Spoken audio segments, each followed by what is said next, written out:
엄마, 배가. 문을 연 순간 세상이 멈췄습니다. 미나가 현관턱에 쓰러져 있었어요. 비에 젖은 옷, 창백한 입술, 그리고 문틀에 찍힌 붉은 손자국. 26주 된 아기를 품은 딸이 제 발 앞에서 숨을 헐떡이고 있었습니다. 119에 전화를 거는 동안에도 머릿속은 1993년 겨울밤으로 돌아갔어요. 위조된 서류, 사라진 도장, 무너진 회사. 그때 저는 아무것도 하지 못했습니다. 하지만 이번은 달랐어요. 구급차 사이렌이 골목을 울리고 미나의 가방에서 떨어진 찌그러진 USB 하나가 제 손에 쥐어졌을 때 저는 알았습니다. 이제 더 이상 물러설 곳이 없다는 걸요. 장맛비가 골목 간판을 두드립니다. 빗소리가 저녁 10시가 넘도록 멈추지 않았습니다. 저는 마지막 그릇을 씻으며 물기를 털어냈습니다. 손등에 박힌 굳은 살이 접시 가장자리에 쓸려 따끔했어요. 면보에서 올라오는 비누 냄새가 코를 찔렀습니다. 싱크대에 물을 잠그고 앞치마 끈을 풀었습니다. 허리를 한번 펴자 등뼈가 뚝뚝 소리를 냈어요. 오늘도 긴 하루였습니다. 이제 문을 닫을 시간이었죠. 그런데 밖에서 누군가 문을 두드렸습니다. 한 번, 두 번, 세 번. 점점 약해지는 소리였어요. 저는 손을 닦으며 현관 쪽으로 걸어갔습니다. 영업 끝났어요. 대답이 없었습니다. 빗소리만 더 거세게 들렸어요. 저는 문고리를 잡았습니다. 손바닥이 차가웠습니다. 오래전 서류에 도장을 찍던 그때처럼 손끝이 시렸어요. 문을 열자 찬 공기가 얼굴을 때렸습니다. 그리고 바닥에 쓰러져 있는 사람이 보였어요. 미나였습니다. 제 딸이 현관턱에 반쯤 걸친 채 배를 감싸 안고 있었어요. 옷은 비에 젖어 몸에 달라붙었고 입술은 창백했습니다. 문틀에 손자국이 찍혀 있었는데 그 자국이 붉었어요. 엄마 배가. 미나의 목소리는 바람에 흩어질 듯 작았습니다. 저는 무릎을 꿇고 딸의 어깨를 잡았어요. 손이 떨렸습니다. 미나의 얼굴에 빗물이 흘러내렸죠. 미나야, 엄마 왔어. 괜찮아. 저는 재빨리 휴대폰을 꺼내 119에 전화를 걸었습니다. 신고 접수가 되자 상황을 설명했어요. 의식은 있는지, 호흡은 고른지, 마지막 식사는 언제였는지. 질문에 대답하면서도 머릿속은 다른 생각으로 가득했습니다. 1993년 겨울밤이 떠올랐어요. 사무실 책상 위에 놓인 서류 뭉치, 빨간 펜으로 그어진 수정선, 그리고 제 것이 아닌 도장 자국.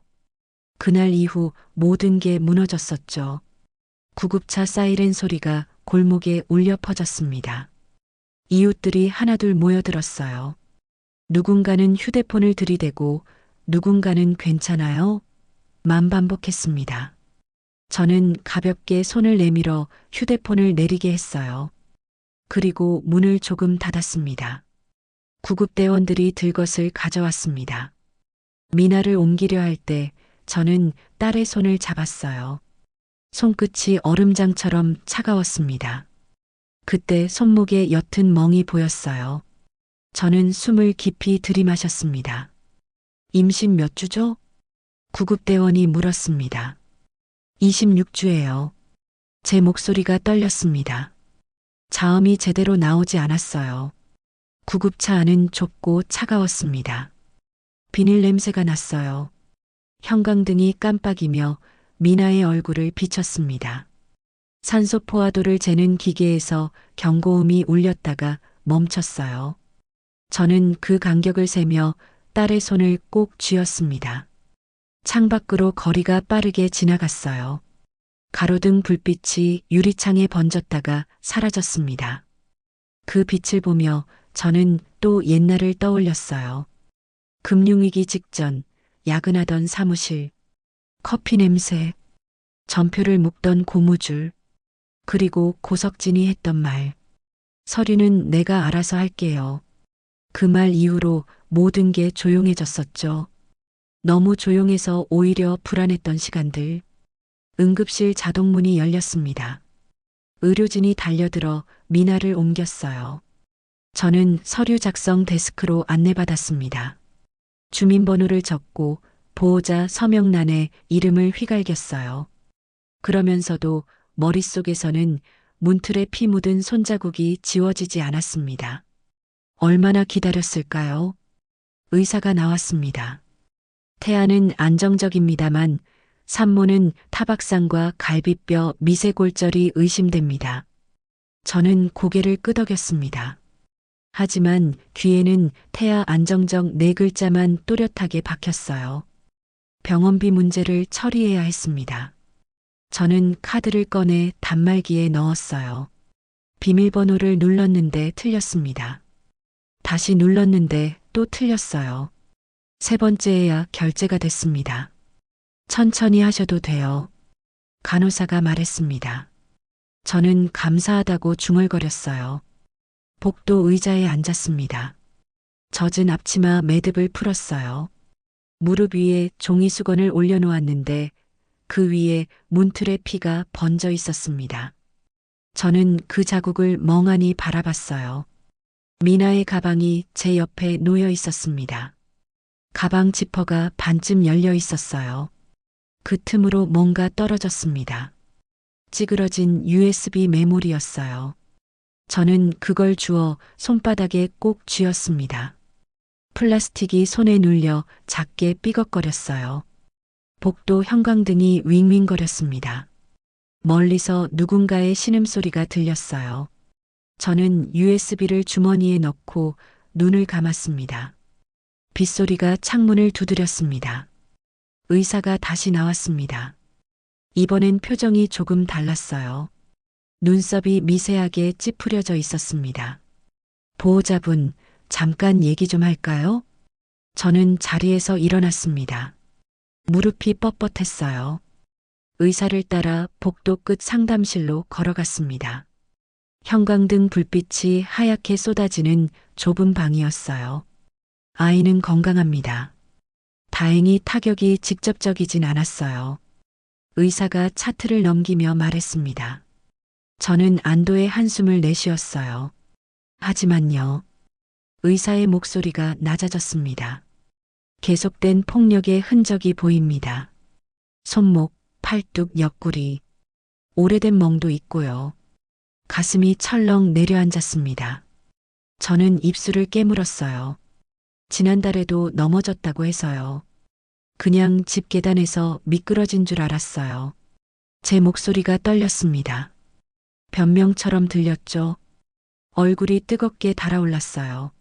산모분이 직접 말씀하시진 않았지만 이런 패턴은 제가 여러 번 봤습니다. 의사가 조심스럽게 말을 이었습니다. 경찰 신고를 고려해 보시는 게 좋겠습니다. 저는 고개를 끄덕였습니다. 하지만 속으로는 다른 생각을 하고 있었어요. 나는 왜 늘 뒤늦게 알았을까? 복도로 나왔습니다. 벽에 기대서서 눈을 감았어요. 숨을 길게 내쉬었습니다. 옛날이 떠올랐어요. 대양개발을 공동 창업하던 시절. 그때 저는 서류가 전부야라고 믿었었죠. 숫자만 맞으면, 도장만 찍히면 모든 게 해결된다고 생각했어요. 지금은 다릅니다. 국수집을 하면서 깨달았어요. 사람이 전부라는 걸. 하지만 그걸 깨닫기까지 너무 많은 걸 잃었습니다. 주머니에서 볼펜을 꺼냈습니다. 손등에 글자를 적었어요. 처음엔 복수라고 쓰려다가 멈췄습니다. 그 단어를 지우고 다시 썼어요. 정의. 정의는 오래 걸려도 사라지지 않습니다. 저는 그걸 믿기로 했어요.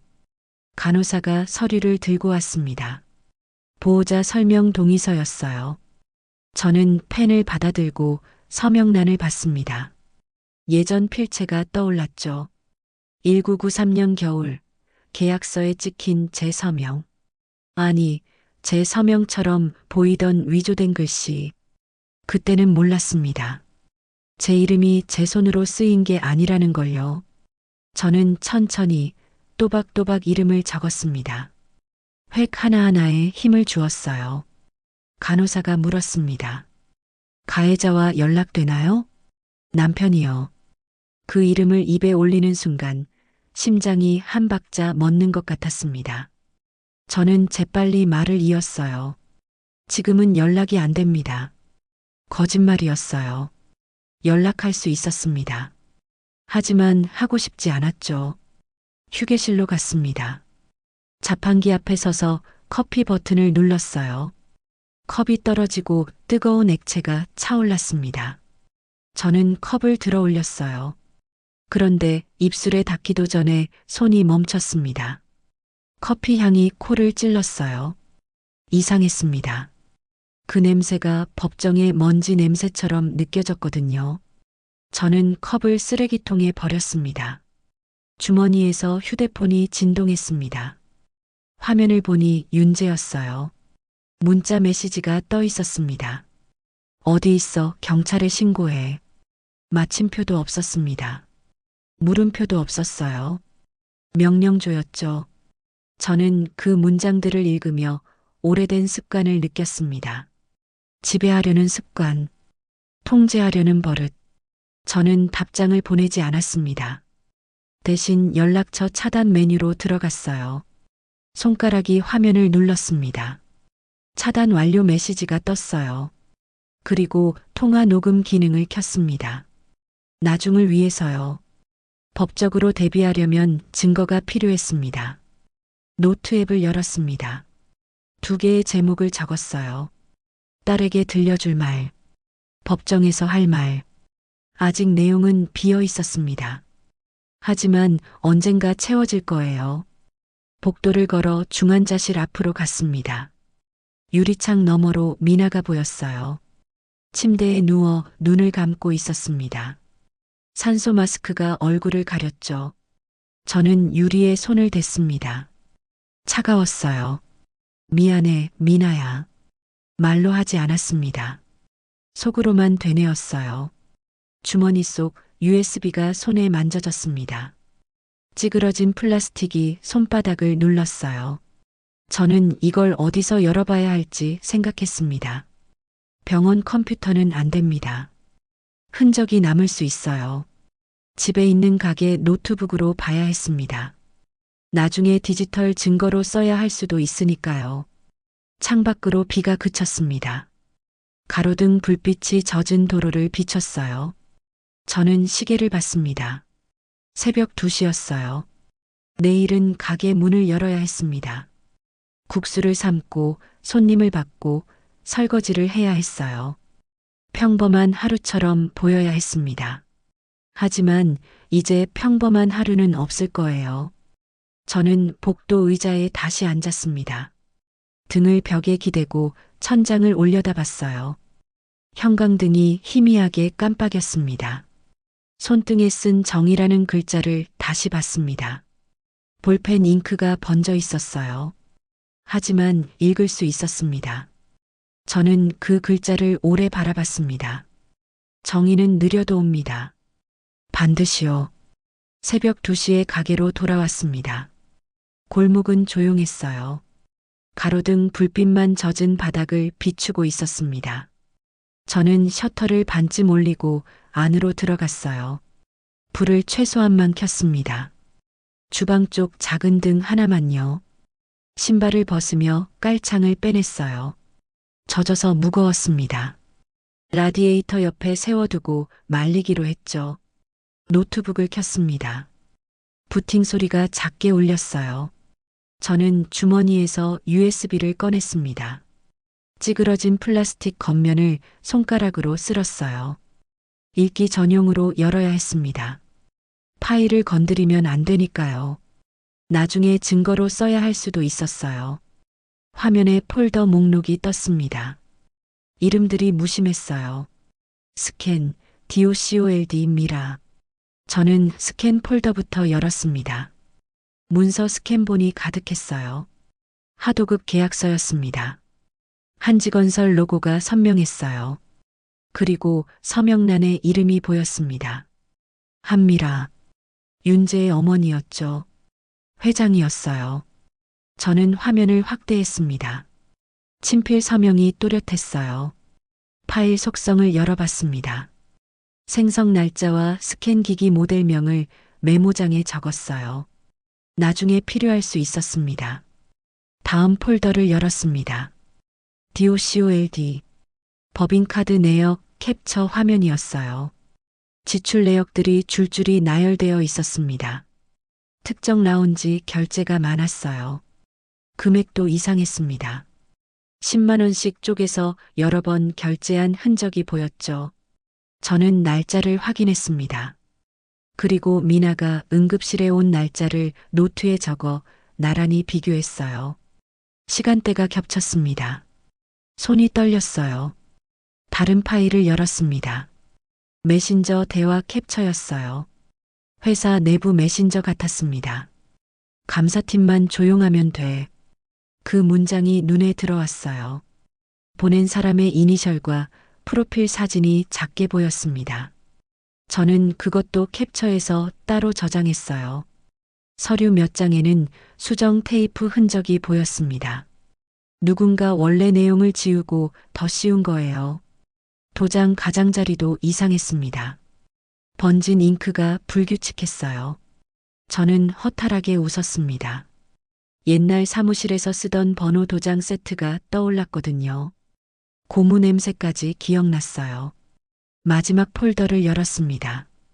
미라. 음성 파일 목록이 나타났어요. 날짜별로 정리되어 있었습니다. 파일명은 간단했어요. 날짜와 시간만 적혀 있었죠. 저는 이어폰을 꽂았습니다. 첫 번째 파일을 재생했어요. 여자 목소리가 들렸습니다. 나이 든 목소리였어요. 애 낳으면 내보내. 저는 멈춤 버튼을 눌렀습니다. 손이 떨려서 이어폰을 뺐어요. 탁자 가장자리를 잡았습니다. 칠이 벗겨진 얼룩이 손에 닿았죠. 숨을 고르고 서랍을 열었습니다. 맨 밑에 낡은 봉투가 있었어요. 오래전부터 보관해둔 거였습니다. 봉투를 꺼내 열었습니다. 종이가 누렇게 바랬어요. 대양개발 창립 주주명부 원본이었습니다.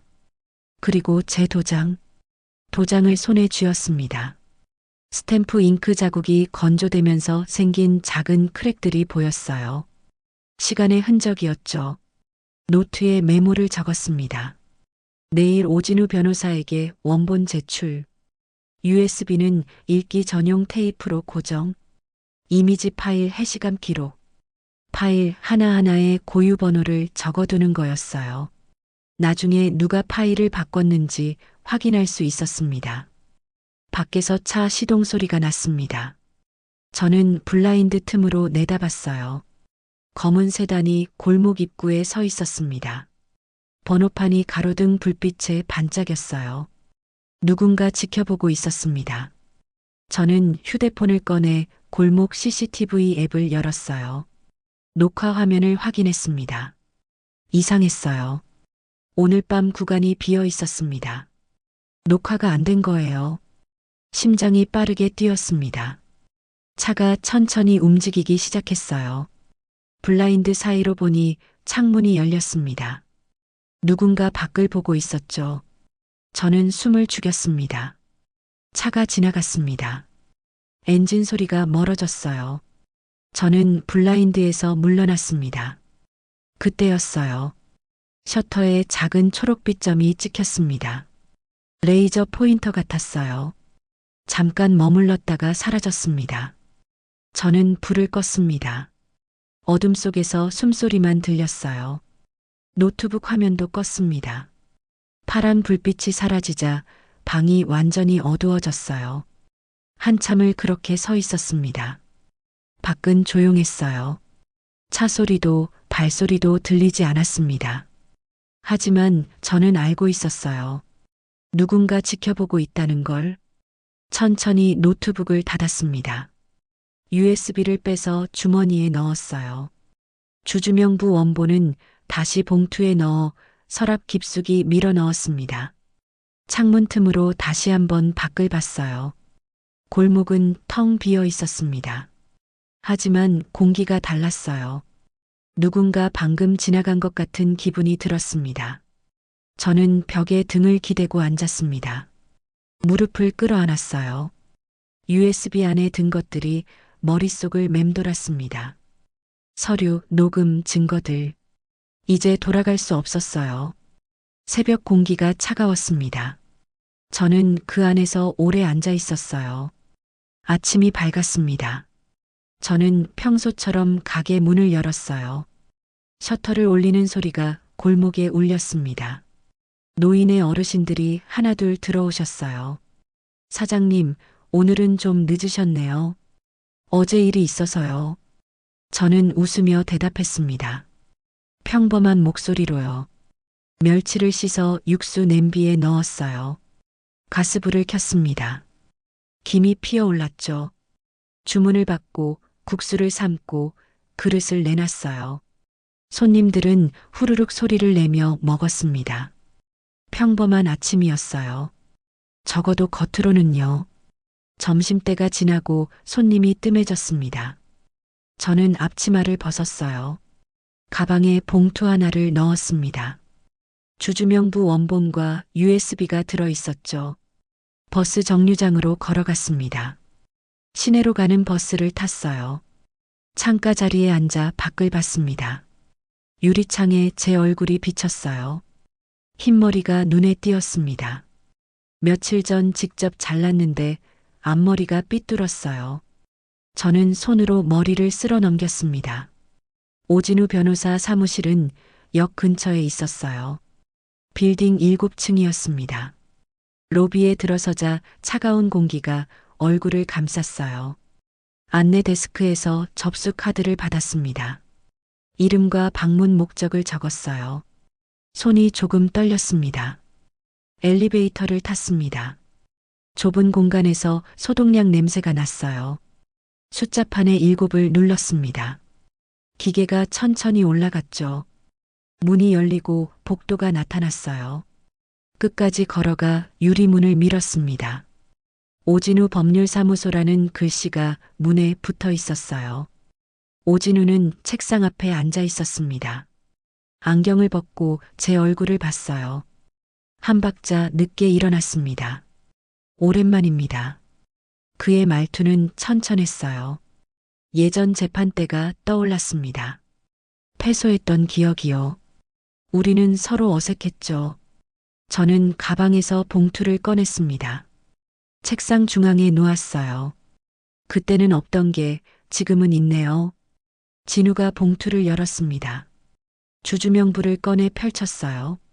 장갑을 끼고 USB를 받았습니다. 증거를 다루는 절차였어요. 이건 어떻게 딸이 가지고 있었어요. 자세한 건 나중에 말씀드릴게요. 진우는 고개를 끄덕였습니다. 노트북을 켜서 USB를 연결했어요. 파일들을 하나씩 열어봤습니다. 표정이 점점 굳어졌죠. 이 정도면 충분합니다. 내부 고발 자료로 쓸 수 있어요. 어떻게 진행하면 되죠? 역할을 나눠야 합니다. 선생님은 증언자이자 자료 제공자예요. 저는 법률 전략을 짜고 기관과 접촉하겠습니다. 진우가 메모지에 순서를 적기 시작했어요. 저도 제 노트를 꺼내 받아 적었습니다. 첫째, 내부 감사팀에 익명 제보를 먼저 넣는다. 둘째, 언론은 아직 보류한다. 증거 인멸을 막으려면 조용히 움직여야 했어요. 셋째, 하청업체 실체를 확인한다. 사업자 등록과 휴폐업 여부를 조회해야 했죠. 넷째, 필요하면 가정폭력 고소도 별도로 진행한다. 시간이 얼마나 걸릴까요? 최소 2달은 봐야 합니다. 길면 6개월도 넘을 수 있어요. 저는 숨을 깊이 들이마셨습니다. 오래 걸려도 괜찮았어요. 포기하지 않으면 되니까요. 사무실을 나왔습니다. 복도를 걸어 엘리베이터를 탔어요. 내려가면서 가슴이 조금 가벼워진 느낌이었습니다. 빌딩 밖으로 나와 골목 카페에 들어갔어요. 커피를 시키고 구석 자리에 앉았습니다. 노트를 펼쳐 방금 적은 내용을 다시 읽었어요. 옆자리에서 중년 남자가 전화를 받았습니다. 목소리가 컸어요. 아니, 카드 단말기가 또 고장났다고요? 서류상 회사라 그런 거 아니에요? 저는 귀를 세웠습니다. 그 남자가 전화를 끊자 조심스럽게 말을 걸었어요. 죄송한데 혹시 건설업 관련 일 하세요? 네, 하청 받아서 일해요. 왜요? 명함 한 장 받을 수 있을까요? 남자는 지갑에서 명함을 꺼냈습니다. 최만수라는 이름이 적혀 있었어요. 저도 제 명함을 건넸습니다. 나중에 연락드려도 될까요? 그러세요. 카페를 나와 집으로 돌아갔습니다. 골목에 들어서는데 이상했어요. 가게 유리창에 뭔가 묻어 있었습니다. 가까이 가보니 붉은 스프레이였어요. 글씨가 쓰여 있었습니다. 돈 갚아라. 글씨 획이 떨려 있었어요. 급하게 쓴 티가 났습니다. 저는 유리를 만져봤어요. 아직 마르지 않았습니다. 상인회장님이 달려왔어요. 뒤따라 경찰도 왔습니다. 장복만 경이었어요. CCTV 확인해 보겠습니다. 요즘 순찰 시간을 늘려야겠네요. 경위는 수첩에 뭔가 적었어요. 상인회장님은 제 어깨를 두드렸습니다. 걱정 마세요. 우리가 돌아가면서 지켜볼게요. 골목 사람들이 제 편이 되어주는 느낌이었어요. 가슴이 따뜻해졌습니다. 밤이 되어 병실에 전화를 걸었어요. 영상통화였습니다. 미나의 얼굴이 화면에 나타났어요. 얼굴색이 조금 나아 보였습니다. 미나야. 엄마가 누구였는지 이번엔 꼭 보여줄게. 미나가 작게 웃었어요. 저도 웃었습니다. 전화를 끊고 침대에 누웠어요. 천장을 바라봤습니다. 오래 잠들지 못했어요. 휴대폰이 진동했습니다. 비공개 계정에서 온 메시지였어요. 도와드리고 싶어요. 보낸 사람 이름은 없었습니다. 하지만 누군지 알 것 같았어요. 비공개 계정에 답장을 보냈습니다. 손가락이 화면 위를 조심스럽게 움직였어요. 누구세요? 답이 금방 왔습니다. 윤재 여동생이에요. 윤서. 심장이 쿵 떨어지는 느낌이었어요. 윤재의 여동생이라니. 저는 손을 멈추고 생각했습니다. 믿어도 될까요? 다시 메시지가 왔어요. 정면으로 만나지 마세요. 위험해요. 저는 답장을 적었습니다. 어떻게 도와주실 건가요? 회사 서류를 보낼 수 있어요. 우체국 사서함으로요. 저는 우체국 사서함 번호를 알려줬어요. 오진우와 상의해서 만든 비밀 주소였습니다. 추적당하지 않으려면 조심해야 했어요. 이틀이 지났습니다. 우체국에서 연락이 왔어요. 소포가 도착했다고요. 저는 가게 문을 일찍 닫고 우체국으로 갔습니다. 두꺼운 봉투였어요. 테이프로 여러 겹 감겨 있었습니다. 집으로 가져와 조심스럽게 뜯었어요. 안에 서류 사본들이 들어 있었습니다. 한미라의 친필 초안이었어요. 수정하기 전 원본 같았습니다. 그리고 종이 한 장에 손글씨가 적혀 있었죠. 가족 대화 녹음 내용입니다. 글씨가 떨려 있었어요. 윤서가 얼마나 긴장했을지 느껴졌습니다. 저는 윤서에게 메시지를 보냈어요. 감사합니다. 하지만 내가 안전해야 이게 의미가 있어요. 답장은 한참 뒤에 왔습니다. 괜찮아요. 조심할게요. 저는 오진우에게도 연락했어요. 보안 메신저 앱으로만 대화했습니다. 일반 문자는 위험했어요. 자료 더 받았습니다. 확인 부탁드려요. 내일 아침에 사무실로 오세요. 다음 날 아침 시장에 나갔습니다. 평소처럼 장을 봤어요. 야채를 고르고 생선을 샀습니다. 그러다 박말순 언니를 만났어요. 사장님, 어젯밤 1시쯤 검은 차가 또 서 있던 거 봤어요. 말순 언니가 작은 목소리로 말했습니다. 어디쯤이었어요? 가게 맞은편이요. 한 10분 있다가 갔어요. 저는 고개를 끄덕였습니다. 진술서 양식을 가방에서 꺼냈어요. 미리 준비해 둔 거였습니다. 언니, 이거 작성해 주실 수 있어요? 날짜랑 시간만 적어 주시면 돼요. 이게 도움이 될까요? 네, 많이요. 말순 언니는 양식을 받아들었어요. 볼펜으로 천천히 적기 시작했습니다. 병원에 들렀습니다. 미나가 침대에 앉아 있었어요. 얼굴색이 많이 좋아졌습니다. 엄마, 미나야, 휴대폰 줘봐. 미나가 휴대폰을 건넸어요. 저는 설정 메뉴를 열었습니다. 차단 목록에 윤재 번호를 추가했어요. 문자도 전화도 못 받게요.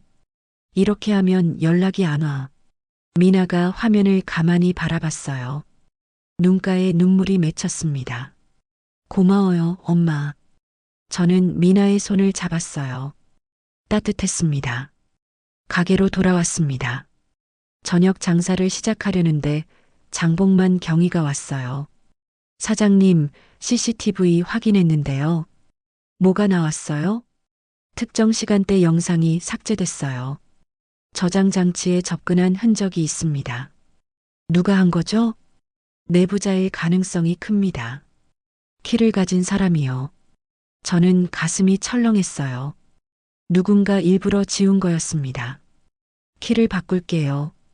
그리고 셔터에 보조 잠금 장치도 달아야겠어요. 그게 좋겠습니다. 경위가 돌아간 뒤 저는 주방에 앉았어요. 무릎이 후들거렸습니다. 며칠 뒤 우체국에서 또 연락이 왔어요. 두 번째 봉투였습니다. 이번엔 더 두꺼웠어요. 집에서 뜯어봤습니다. 하청 거래 내역표였어요. 엑셀로 출력한 것 같았습니다. 그리고 로비 향응 정황이 적힌 달력도 있었어요. 저는 형광펜을 꺼냈습니다. 이상한 패턴의 줄을 그었어요. 분할 송금이 반복됐습니다. 같은 금액이 여러 번 나뉘어 들어간 거예요. 오진우에게 사진을 찍어 보냈습니다. 답장이 금방 왔어요. 이건 결정적입니다. 잘 보관하세요. 밤이었습니다. 미나가 퇴원했어요. 집으로 데려왔습니다. 침대에 눕히고 이불을 덮어줬어요. 엄마, 아기 이름 생각해 봤어요. 뭔데? 서인이요. 어때요? 저는 그 이름을 천천히 되뇌었습니다. 서인. 두 음절이 입안에서 편안하게 굴렀어요. 좋다. 서인이. 미나가 배를 쓰다듬었어요. 저도 손을 올렸습니다. 작은 움직임이 느껴졌어요. 잠들기 전 휴대폰을 확인했습니다. 윤재에게서 메시지가 와 있었어요. 차단했는데도 다른 번호로 보낸 거였습니다. 집 앞이 한적하네. 사진이 첨부되어 있었어요. 가게 앞 종이 등 그림자가 찍혀 있었습니다. 밤에 찍은 사진이었어요. 손이 떨렸습니다. 저는 일일이에 전화를 걸었어요. 신고 접수 부탁드립니다. 상황을 설명했습니다.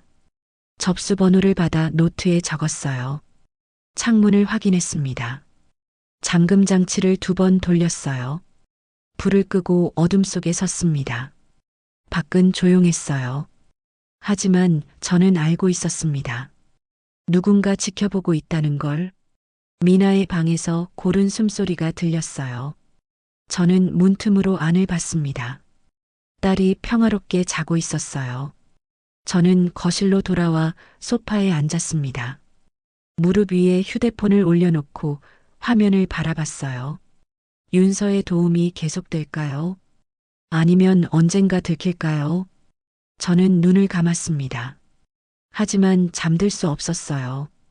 낮에는 평소처럼 장사를 했습니다. 손님들이 들어오고 나갔어요. 국수를 삶고 육수를 내고 그릇을 씻었습니다. 하지만 주방 한켠에는 작은 스캐너가 놓여 있었어요. 틈이 날 때마다 서류를 스캔했습니다. 스테이플러 자국을 확인했어요. 용지결을 만져봤습니다. 인쇄기 잉크가 번진 부분도 사진으로 찍었죠. 증거는 세밀해야 했어요. 나중에 법정에서 쓸 수 있게요. 오후에 최만수가 찾아왔습니다. 명함을 주고받았던 그 하청업체 대표였어요. 문을 열고 들어서는 모습이 조심스러웠습니다. 앉으세요. 저는 그를 구석 자리로 안내했어요. 물 한 잔을 내놓았습니다. 무슨 일이세요? 만수가 한참 입을 열지 못했어요. 손가락으로 물컵을 만지작거렸습니다. 저도 피해자예요. 그의 목소리가 작았어요. 서류상 회사라고 하셨죠? 네. 실체는 없어요. 그냥 돈 빼돌리려고 만든 거죠. 만수가 가방에서 종이를 꺼냈어요. 계약서 사본이었습니다. 저는 그걸 받아 펼쳤어요. 이거 증언할 수 있으세요? 그런데요. 만수가 멈칫했습니다. 제 가족은 안전할까요? 증언하면요. 저는 고개를 끄덕였어요. 휴대폰을 꺼내 오진우에게 전화를 걸었습니다. 스피커폰으로 틀었어요. 변호사님, 증인 보호 절차 설명 좀 해주세요. 진우의 목소리가 들렸습니다. 진술 조서는 비공개 원칙입니다. 신변 보호도 요청할 수 있고요. 만수가 전화를 들으며 천천히 고개를 끄덕였어요. 알겠습니다. 하겠습니다. 저는 국수 한 그릇을 끓여내왔어요. 김이 모락모락 올랐습니다. 드세요. 당신도 피해자예요. 만수가 젓가락을 들었어요. 후루룩 소리를 내며 면을 먹었습니다. 눈가가 붉어졌어요. 그날 저녁 오진우에게서 연락이 왔어요. 내부 감사팀에 제보 넣었습니다. 제 이름은요? 없어요. 익명이에요. 저는 안도의 한숨을 쉬었습니다. 첨부 파일 목록과 요지를 봉인했대요. 나중에 누가 증거를 바꾸면 바로 알 수 있게요. 밤이 되었습니다. 가게 문을 닫으려는데 유리문이 살짝 열렸다 닫혔어요. 바람일까요? 아니면 누군가 건드린 걸까요? 저는 문틀을 확인했습니다. 자석이 느슨했어요. 공구함에서 드라이버를 꺼냈습니다. 나사를 하나씩 조였어요. 손이 떨렸지만 계속했습니다. 시장 단체 채팅방에 글이 올라왔어요. 누군가 저를 조롱하는 글이었습니다. 복수국에 취했네. 다른 사람들이 이모티콘으로 반응했어요. 웃는 얼굴도 있었고 땀 흘리는 얼굴도 있었습니다. 저는 답하지 않았어요. 대신 영업시간 변경 공지를 올렸습니다. 조용히 글을 덮었죠. 윤서에게서 메시지가 왔어요. 오늘 밤이 기회예요. 사진이 첨부되어 있었습니다. 열쇠 사진이었어요. 열쇠 머리 부분이 달아 있었습니다. 가죽 키링에는 손때가 묻어 있었죠. 어머니 방 서랍이에요. 저는 답장을 보냈어요. 조심해요.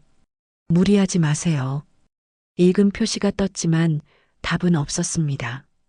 밖에서 이상한 소리가 났어요. 가로등이 깜빡였습니다. 한 번, 두 번, 세 번. 그리고 꺼졌어요. 저는 창문으로 다가갔습니다. 골목이 어두웠어요. 가로등이 다시 켜졌다가 또 깜빡였습니다. 장복만 경위에게 문자를 보냈어요. 가로등이 이상해요. 답장이 금방 왔습니다. 도시가스 점검 시간과 겹쳐요. 확인해 볼게요. 우연일까요? 아니면 누군가 일부러 그런 걸까요? 뉴스를 켰습니다. 자막이 흘러갔어요. 한지건설 거래처 보류 잇따라. 심장이 두근거렸습니다. 균열이 시작된 거예요. 저는 화면을 캡처했습니다. 타임라인 보드에 붙였어요. 균열이라고 적었다가 지웠습니다. 아직은 아니었어요. 더 기다려야 했습니다. 다음 날 아침 이상한 일이 있었어요. 가게 앞 화분이 넘어져 있었습니다. 흙이 바닥에 쏟아졌어요. 저는 빗자루로 흙을 쓸었습니다. 그러다 이상한 걸 발견했어요. 흙 속에 작은 렌즈 조각이 있었습니다. 플라스틱 조각이었어요. 카메라 렌즈 같았습니다.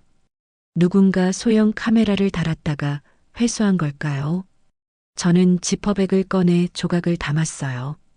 증거가 될 수 있었습니다. 장봉만 경위에게 전화를 걸었어요. 경위님, 이것 좀 확인해 주세요. 오후에 들를게요. 손님들이 들어오기 시작했어요. 저는 평소처럼 국수를 삶았습니다. 웃으며 인사했어요. 아무 일도 없는 것처럼요. 하지만 속으로는 알고 있었습니다. 무언가 다가오고 있다는 걸. 오후에 경위가 왔어요. 렌즈 조각을 비닐봉지에 담아갔습니다. 감식 결과 나오면 연락드릴게요. 감사합니다. 경위가 돌아가고 저는 주방에 앉았어요. 무릎 위에 손을 올렸습니다. 손바닥이 축축했어요. 윤서에게서 연락이 없었습니다. 어젯밤 이후로요. 저는 메시지를 보냈어요. 괜찮아요? 읽음 표시가 뜨지 않았습니다. 가슴이 답답했어요. 혹시 들킨 걸까요? 아니면 무슨 일이 생긴 걸까요? 저는 창밖을 바라봤습니다. 골목에는 사람들이 오가고 있었어요. 평범한 오후였습니다. 하지만 저는 알고 있었어요. 이 평범함이 곧 깨질 거라는 걸. 저는 앞치마 끈을 다시 묶었습니다. 주방으로 돌아가 불을 켰어요. 국수를 삶을 시간이었습니다. 새벽 4시에 전화벨이 울렸습니다. 병원이었어요. 보호자분, 환자가 복통을 호소하고 있습니다. 저는 이불을 박차고 일어났어요. 옷을 주섬주섬 입고 차키를 집었습니다. 손이 떨려 열쇠 구멍을 한 번에 찾지 못했어요. 차를 몰고 병원으로 달렸습니다. 핸들을 잡은 손에 땀이 났어요. 신호등이 빨간불이었지만 길은 텅 비어 있었습니다. 숨을 고르며 기다렸죠. 응급실에 도착했어요. 미나가 침대에 누워 얼굴을 찌푸리고 있었습니다. 엄마, 괜찮아, 괜찮아. 저는 미나의 손을 잡았어요. 얼음장처럼 차가웠습니다. 의사가 왔어요. 청진기를 대고 배를 눌러봤습니다. 유산 위험은 일단 넘어갔습니다. 하지만 완전한 안정이 필요해요. 저는 고개를 끄덕였어요. 가슴을 쓸어내렸습니다. 창밖을 봤습니다. 주차장에 검은 차가 서 있었어요. 번호판 일부가 흙으로 가려져 있었습니다. 저는 재빨리 휴대폰을 꺼냈어요. 장봉만 경위에게 문자를 보냈습니다. 병원 주차장에 수상한 차 있어요. 답장은 오지 않았어요. 새벽이라 자고 있을 거예요.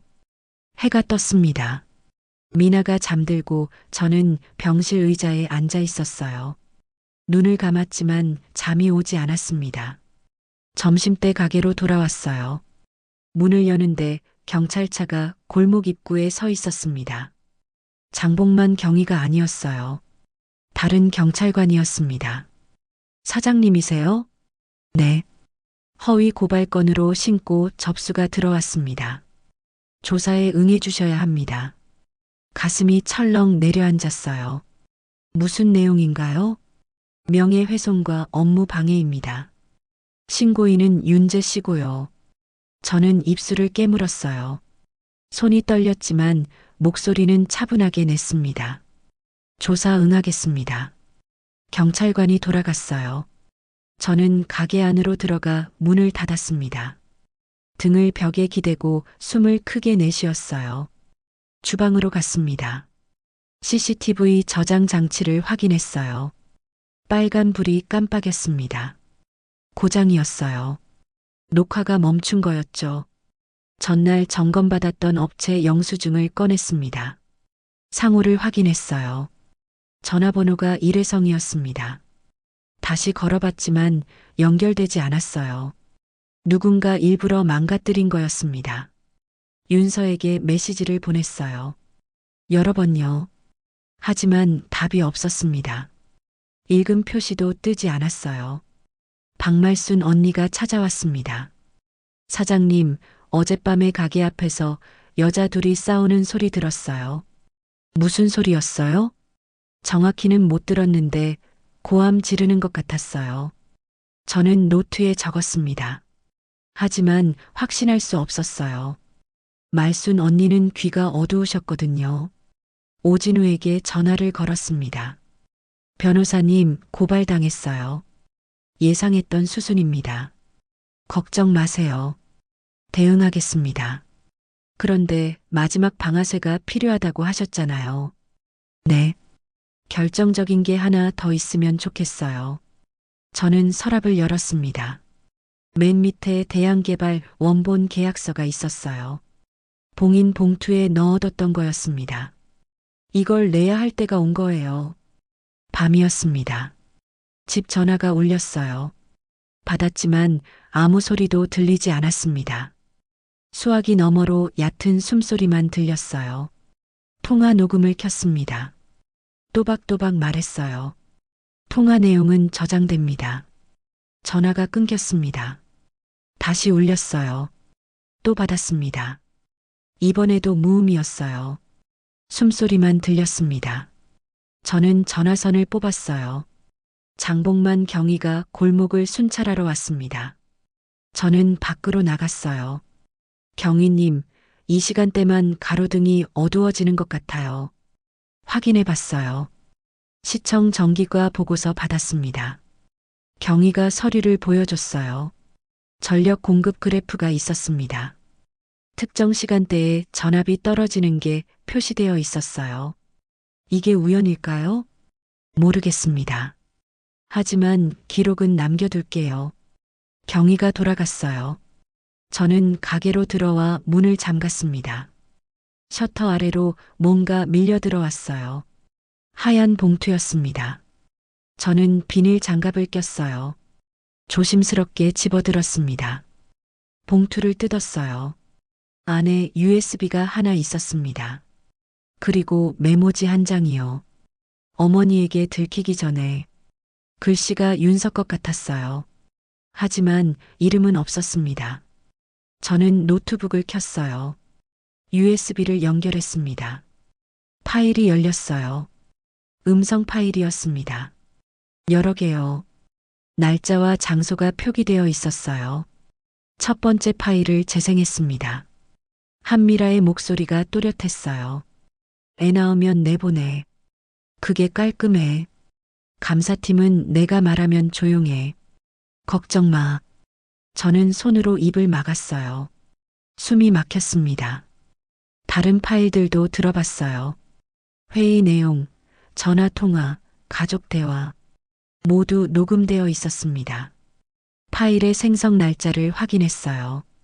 디바이스 모델도 캡처했습니다. 파일 해시를 계산해서 노트에 적었어요. 오진우에게 보안 메신저로 보냈습니다. 결정적인 거 찾았어요. 답장이 금방 왔어요. 새벽에 검찰청 전자접수 올리겠습니다. 저는 노트북을 덮었어요. 시계를 봤습니다. 새벽 5시였어요.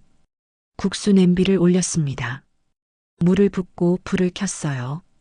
김이 피어올랐습니다. 라디오를 켰어요. 뉴스가 흘러나왔습니다. 한지건설 본사에 검찰 압수수색이 착수됐습니다. 국자를 쥔 손이 떨렸어요. 국물이 떨어져 불판에 튀었습니다. 창밖이 밝아오고 있었어요. 청소차가 지나갔습니다. 바람이 불었어요. 저는 간판불을 켰습니다. 오늘도 문을 열 거예요. 휴대폰이 울렸습니다. 비공개 번호였어요. 지금이라도 합의하면 조용히 끝낼 수 있어요. 낮은 남자 목소리였습니다. 저는 또박또박 말했어요. 합의는 검사실에서 하세요. 전화를 끊었습니다. 새벽 5시, 저는 노트북 앞에 앉아 있었습니다. 윤서가 보낸 USB를 다시 한번 확인했어요. 음성 파일마다 타임 코드를 노트에 적었습니다. 한미라의 목소리가 나오는 시간, 중요한 발언이 들어간 부분, 배경 소음까지 세세하게 기록했어요. 파일 속성을 열어 메타데이터를 캡처했습니다. 생성 날짜, 녹음기기 모델명, 파일 크기, 모든 걸 스크린샷으로 남겼어요. 파일 해시를 계산했습니다. 숫자와 알파벳이 섞인 긴 코드였어요. 이걸 적어두면 나중에 누가 파일을 바꿨는지 알 수 있었습니다. 오진우에게 보안 메신저로 보냈어요. 모든 자료 정리 완료했습니다. 답장이 왔습니다. 지금 검찰청 전자접수 시스템 열었습니다. 올리겠습니다. 저는 화면을 응시했어요. 심장이 빠르게 뛰었습니다. 10분쯤 지났을까요? 진우에게서 사진이 왔어요. 접수 완료 화면이었습니다. 접수 번호가 선명했어요. 저는 그 번호를 노트에 옮겨 적었습니다. 손이 떨려 글씨가 삐뚤어졌어요. 국수 냄비에 물을 채웠습니다. 멸치와 다시마를 넣고 불을 켰어요. 김이 천천히 올라왔습니다. 오늘도 평소처럼 가게 문을 열 거예요. 손님을 받고 국수를 삶고 설거지를 할 거예요. 아무 일도 없는 것처럼요. 하지만 모든 게 달라졌습니다. 라디오를 켰어요. 뉴스가 흘러나왔습니다. 한지건설 본사에 대한 검찰 압수수색이 오늘 새벽 시작됐습니다. 하청 비리 의혹과 관련된 것으로 알려졌습니다. 저는 국자를 쥔 손을 내려다봤어요. 국물 한 방울이 손등에 떨어졌습니다. 뜨거웠지만 닿지 않았어요. 창밖으로 해가 떠올랐습니다. 골목에 햇살이 비쳤어요. 청소차가 지나가고 상인들이 하나둘 셔터를 올렸습니다. 상인의 단체 채팅방이 들썩였어요. 누군가 뉴스 링크를 올렸습니다. 박수 이모티콘이 줄줄이 올라왔어요. 드디어 터졌네요. 걱정했는데 다행이에요. 하지만 다른 반응도 있었어요. 괜히 엮이지 말자. 저는 아무 말도 하지 않았습니다. 조용히 화면을 내렸어요. 휴대폰이 울렸습니다. 비공개 번호였어요. 저는 받지 않았습니다. 통화 목록에 기록만 남겼어요. 다시 울렸어요. 이번에도 비공개였습니다. 저는 화면을 끄고 주머니에 넣었어요. 오진우에게서 연락이 왔습니다. 오늘 오전에 언론 브리핑이 있을 수 있습니다. 제가 나가야 하나요? 선생님 결정입니다. 얼굴을 노출할지 말지요. 저는 화장실 거울을 봤어요. 거울 속 제 얼굴이 낯설었습니다. 흰머리, 주름, 피곤한 눈. 이 얼굴을 세상에 보여줄 준비가 됐을까요? 아직 모르겠었어요. 미나에게 전화를 걸었습니다. 영상 통화였어요. 엄마, 미나야, 아침 먹었어? 네. 죽 먹었어요. 많이 먹어. 서인이 생각해서라도. 미나가 배를 쓰다듬었어요. 작게 웃었습니다. 엄마 괜찮아요? 응. 엄마는 괜찮아. 우리는 말없이 서로를 바라봤어요. 화면 너머로 전해지는 따뜻함이 있었습니다. 전화를 끊고 가게 문을 열었어요. 첫 손님이 들어왔습니다. 노인의 회장님이었어요. 사장님, 뉴스 봤어요. 네. 잘하셨어요. 용기 있는 일이에요. 회장님이 제 손을 꼭 잡았어요. 주름진 손이 따뜻했습니다. 점심때가 되자 손님이 몰렸어요. 평소보다 많았습니다. 골목 사람들이 일부러 찾아온 거예요. 국수를 삶고 육수를 붓고 김치를 얹었어요. 손이 쉴 새 없이 움직였습니다. 힘내세요. 응원합니다. 손님들이 한마디씩 건넸어요. 저는 고개를 숙여 인사했습니다. 오후에 장복만 경위가 왔어요. 사장님, 렌즈 조각 감식 결과 나왔습니다. 뭐라고 나왔어요? 소형 카메라 렌즈 맞습니다. 불법 촬영 혐의로 수사 들어갑니다. 저는 고개를 끄덕였어요. 증거가 하나씩 쌓이고 있었습니다. 저녁이 되었습니다. 마지막 손님을 보내고 문을 닫았어요. 설거지를 하며 창밖을 봤습니다. 길 건너편에서 검은 세단 문이 열렸어요. 하이힐 소리가 골목을 울렸습니다. 낯익은 소리였어요. 한미라였습니다. 저는 국자를 내려놓았어요. 문고리를 더 세게 잡았습니다. 미라가 가게 앞에 섰어요. 유리문 너머로 저를 바라봤습니다. 문 좀 열어요. 저는 천천히 문을 열었어요. 미라가 안으로 들어왔습니다. 향수 냄새가 진했어요. 당신이 한 짓이에요? 미라의 목소리가 낮았습니다. 제가 뭘 했는데요? 증거 자료, 녹음 파일, 다 당신이 흘린 거잖아요. 저는 팔짱을 꼈어요. 시선을 피하지 않았습니다. 증거는 저절로 드러나는 법이에요. 당신 딸도 가만 안 둘 거예요. 위협하시는 건가요? 여기 CCTV 다 찍히고 있어요. 미라가 제 얼굴을 노려봤어요. 입술이 떨렸습니다. 후회할 거예요. 이미 후회는 많이 했어요. 1993년부터요. 미라가 뒤돌아섰어요. 하이힐 소리가 멀어졌습니다. 세단 문이 닫히고 차가 떠났어요. 저는 문을 잠갔습니다. 다리에 힘이 풀려 주저앉았어요. 벽에 등을 기대고 숨을 고르며 천장을 올려다봤습니다. 휴대폰이 울렸어요. 오진우였습니다. 선생님, 내일 검찰 조사 나가셔야 합니다. 알겠습니다. 준비됐죠? 저는 손등에 쓴 글자를 봤어요. 정이라는 두 글자가 희미하게 남아 있었습니다. 네, 준비됐어요. 전화를 끊고 일어섰어요. 주방으로 가서 냄비를 닦았습니다.